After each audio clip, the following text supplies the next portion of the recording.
If you are joining me for the first time, please remember to click subscription button and hit that notification bell to be the first person to receive the video that will be produced by Davi-tech-media. Davi-tech-media, updating you. Davi-tech-media, subscribe to Davi-tech-media. Hey friends, welcome to Davi-tech-media, your number one news channel. I'm your host and producer Luchimbi David. If you're really joining me for the first time, please don't forget to click that subscription button and that notification bell. Thank you for tuning in at Davi-tech-media. Remember, this is the channel that will produce news, trending videos, political news, gospel music, as well as entertainment. Today's update, please take a look at this video. Watch.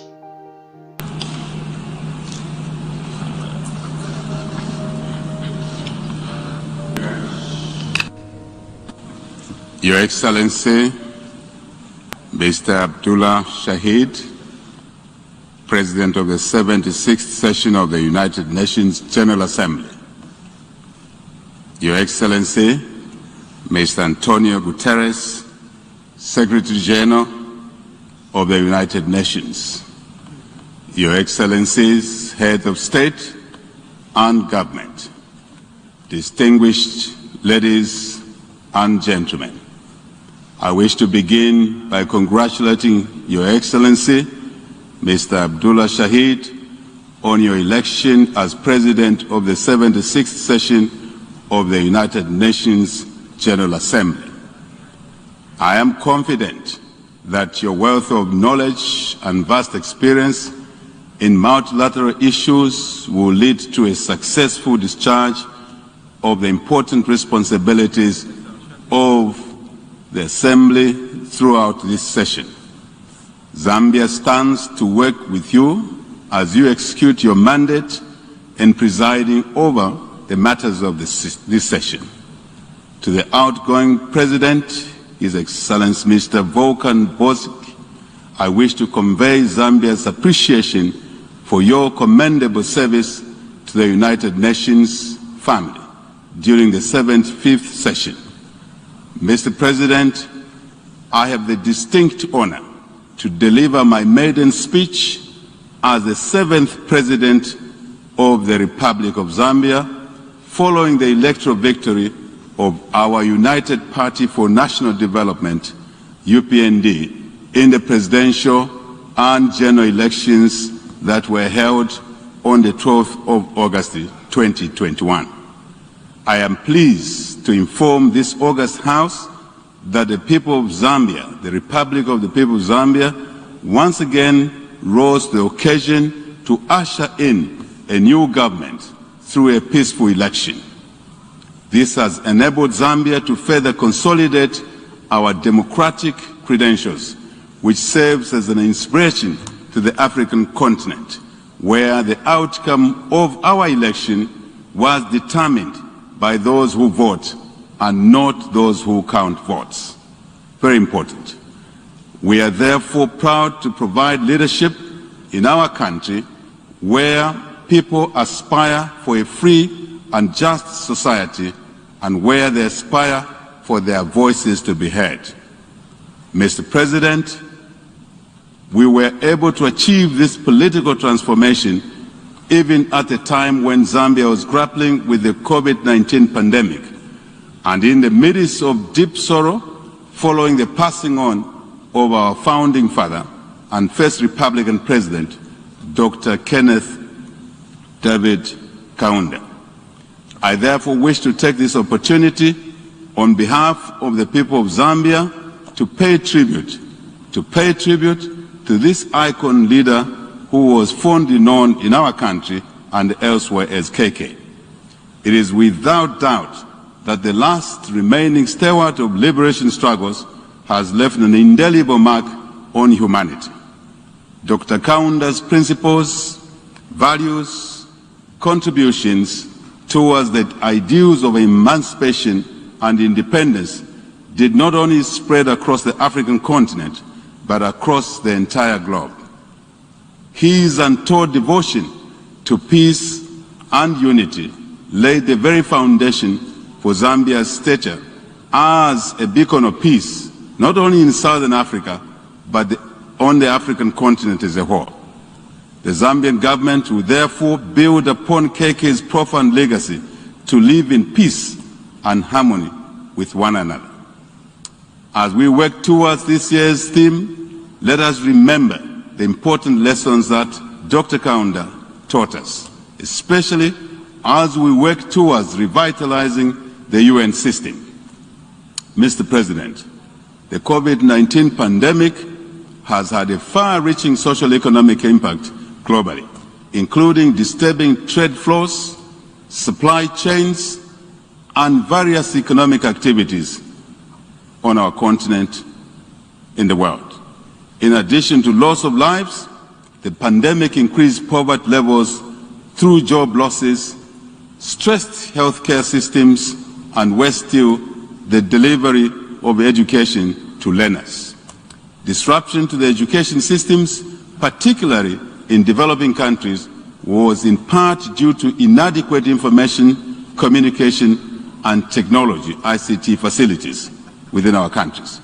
In response to the pandemic, Zambia has developed a national preparedness and response plan for COVID-19, which has been used to guide the implementation of mitigation measures for the pandemic. The vaccine program forms an integral part of the response plan in our country. Despite our placing the vaccine program high on the list of mitigation measures, Zambia has only managed to vaccinate a mere 3% of its population. This is against the country's target of vaccinating 70% of the eligible population by the third quarter 2022. This clearly highlights the inequitable access to vaccines developing countries, especially that more than 2 billion vaccines have been administered worldwide. Mr. President, it is fair to state that recovery from the pandemic hinges upon mass vaccinations before considering other reforms or facilities that tend to fail when countries lock down their economies. It is therefore gratifying that this session of the General Assembly will consider building on initiatives such as the African Vaccine Acquisition Acquisition Trust for COVID-19, AVAT, and COVID-19 Vaccines Global Access, COVAX. The two initiatives have made it possible for low-income countries such as our own, Zambia, to access life-saving vaccines which will contribute to building resilience and recovery from the pandemic. I wish, therefore, to express Zambia's appreciation for the support that has been provided thus far through the COVAX and AVAT facilities. The UN system and various stakeholders have benefited from. To further guarantee resilience, we call for the concerted and enhanced global efforts towards promoting investments, particularly in local manufacturing capacity and technology transfer on vaccines, related infrastructure, human capital, as well as research and development, R&D.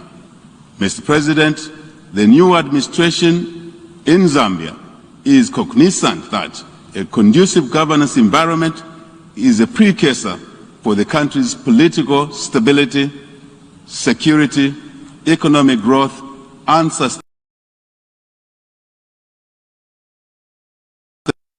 development. It also fosters enhanced transparency, accountability, and consultative dialogue. Very important. With this realization, our administration will work towards strengthening of oversight, governance institutions, and ensure the independence and autonomy of the three arms of government, particularly the legislature and the judiciary.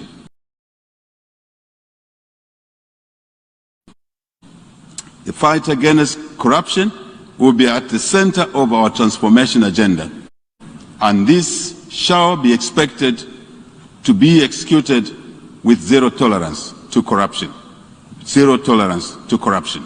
We shall also promote free media and an active civil society, as they are critical in upholding checks and balances human rights, liberties, and freedoms. Mr. President, my government's high priority is to restore macroeconomic stability, attain fiscal and debt sustainability, promote economic growth, enhance economic diversification, and manage the contraction of debt. I am confident that these measures will restore macroeconomic stability and put the country back on economic recovery. To sustain this growth, Zambia will dedicate efforts to guarantee a stable and predictable environment that will attract and protect local, regional, and foreign direct investment, as well as enhance local participation in our economy. Very important.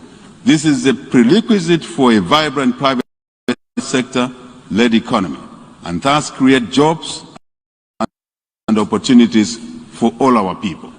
Mr. President, to complement these efforts, Zambia has embarked on an ambitious economic and social transformation agenda with a view to creating equitable opportunities and poverty reduction for the Zambian people, especially the youth and the women who actually delivered our election victory in our country. In order to achieve this goal, our administration shall design and implement interventions aimed at inducing enhanced productivity in agriculture, mining, energy, financial services, tourism, technology, health, and education, as well as support the growth of micro, small, and medium enterprises. Despite these well-thought-out interventions, today's world economy is more complex than ever before. Given the numerous global concerns, including pandemics, climate change, and indeed illegal human migration, it is imperative that we adapt to these effects of globalization by fostering key partnerships and deepening integration at all levels, so to say.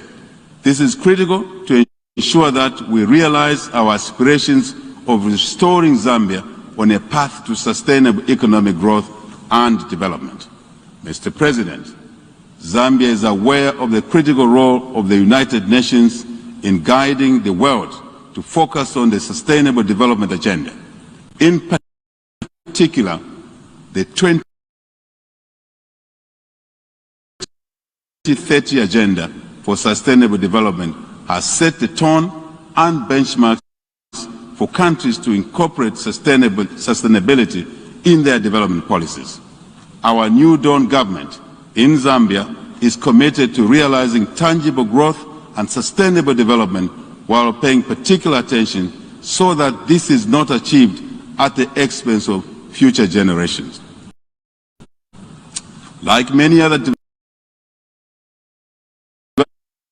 developing countries, Zambia calls for closer cooperation and support for capacity to adopt better, safer, climate change sensitive and modern methods of increased production and productivity. Our administration has established a ministry that is the first of its kind in Zambia, the Ministry of Green Economy and Environment. To address this, among other important issues concerning environmental sustainability, it became important for us to establish this new ministry. This will be crucial to build the ability for implementing climate-positive actions in our country. Mr. President, I'm drawn to the prophetic inscription on the wall of the United Nations Plaza, and I quote, "They shall beat their swords to plowshares, and their spears into pruning hooks. Nation shall not lift up a sword against nation, neither shall they learn war anymore." Isaiah 2, verses 4 to 5. End of quote. These words, Mr. President, serve as a reminder to the United Nations to work towards global peace and international cooperation. Though we have made leaps and bounds in the area of peace, security and stability, there remains pockets of conflict in many regions of the world where guns have not been silenced up to now. The silencing of guns, therefore, goes beyond addressing conventional warfare, but also in addressing new emerging threats of our century, which include challenges of extremism and international terrorism, cybercrime, asymmetric warfare, proliferation of non-conventional weapons, and organized crime.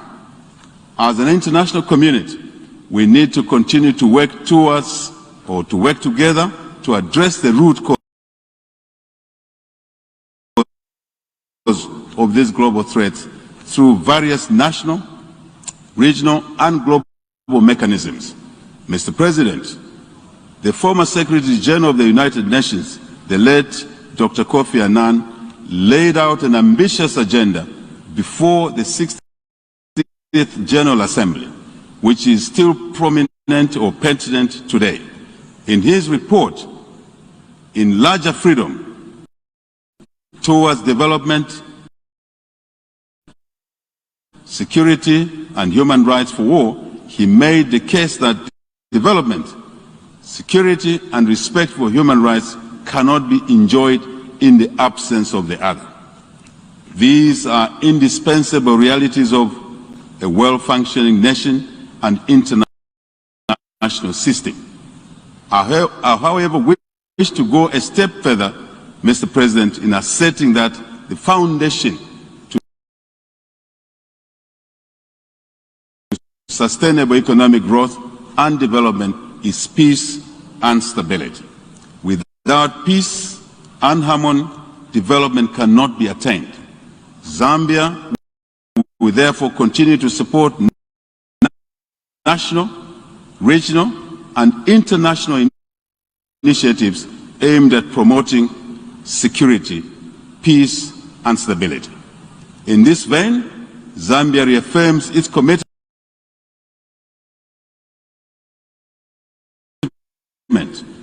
to play an active role in the SADC mission in Mozambique aimed at restoring peace to the Cabo Delgado province of that country.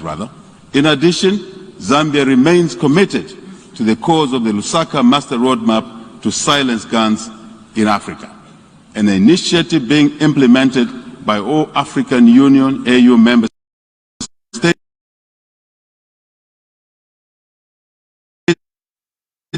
to promote peace and security, which has since been endorsed for extension for a further 10-year period from 2021 to 2030. We therefore wish to call for continued support of the United Nations in silencing guns in Africa and other continental initiatives. Mr. President, in the quest for promoting global peace and stability, security, Zambia notes with satisfaction the entry into force of the Treaty on Prohibition of Nuclear Weapons, TPNW, which became operative on the 22nd January 2021. The entry into force of the TPNW is a tangible feat towards advancing the cause of nuclear disarmament on the international stage. Zambia encourages other states that are yet to ratify the TPNW to come on board so that we can continue making advances towards achieving our aspirations of eradicating nuclear weapons on our continent. On the United Nations Security Council, UNSC reform, Zambia is still concerned with the slow pace of negotiations which have continued without making much progress. Zambia, in this regard, wishes to reiterate the African Common Position, the Ezulwin Consensus, that calls for a more representative and democratic United Nations Security Council, in which Africa, like all other world regions, will be fairly represented on this body. Mr. President, the call for gender equality is now a century-old struggle for women to participate equally with men in society as a whole. Despite realization that women's full and effective participation in all areas of life results in prosperity, women are still, however, involved less in public life and decision-making. It is important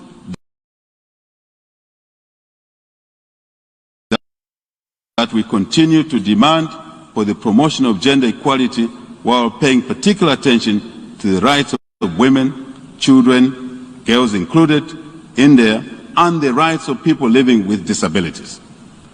For us in Zambia, we will remain committed to the advancement and promotion of women's rights, and for the first time, Mr. President, in the history of our country, our new parliament has elected the first female Speaker of the National Assembly to preside over Zambia's supreme law-making organ of our government. I further wish to state, and I think this is important, with pride, that Zambia's Vice President, Republican Vice President, as well as the Deputy Speaker of the National Assembly are both women in our country. We're very proud of that.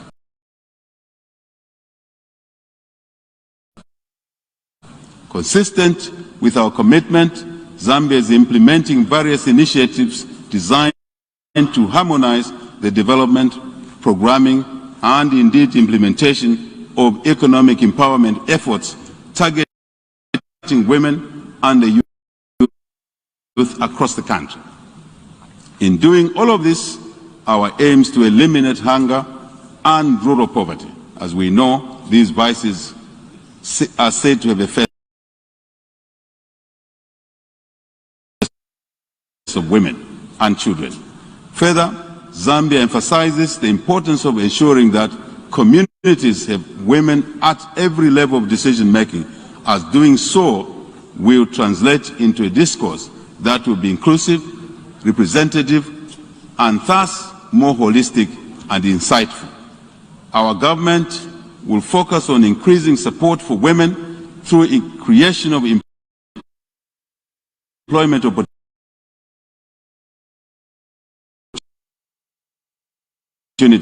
and entrepreneurship programs, amongst others.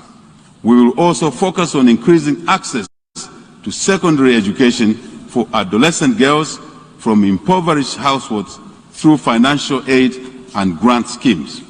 Mr. President, I wish to stress that the government of the Republic of Zambia will remain committed to economic diplomacy and multilateralism.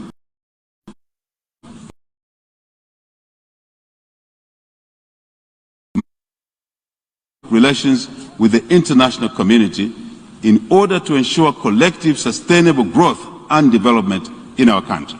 Mr. President, as I conclude, I wish to emphasize that it is the duty and indeed responsibility of all of us in the global democratic community to make democracy work for all our people. We can do this by delivering democracy dividends through accelerating economic development, balanced distribution of resources and among our people, and our people accessing opportunities for a better life. This is what will make democracy attractive to our people in our individual countries. This is what will make democracy sustainable and keep away autocratic and heavy-handed alternatives from leadership in our countries. It's very important. This is what will foster a peaceful, prosperous, and more united world. Mr. President, heads of government, state, I thank you for your attention.